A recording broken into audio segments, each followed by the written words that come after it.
रोहन होंडाच्या गाड्यांचा स्टॉक पाण्यामध्ये गेलाय। हे फर्निचरचं मॉल पाण्यात गेले।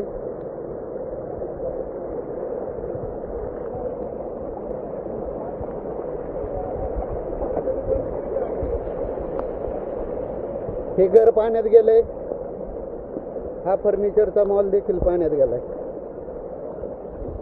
KGN UPVC विंडोज हे देखील पाण्यात गेले। इथून पुढे ओढा होता, पण तो आज रोजी ओढाच बुडवलेला आहे, गाडलेला आहे ओढा पूर्ण। त्याच्यामुळं नैसर्गिक प्रवाह बंद झालेला आहे, पाणी जायला जागाच ठेवलेली नाही। ह्या मॉलमध्ये पण पाणी घुसलेलं आहे।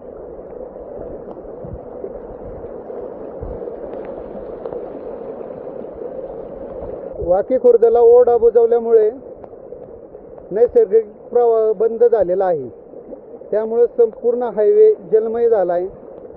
फर्निचरचे मॉल, लोकांची घरं, काही गाड्या देखील बुडालेल्या आहे।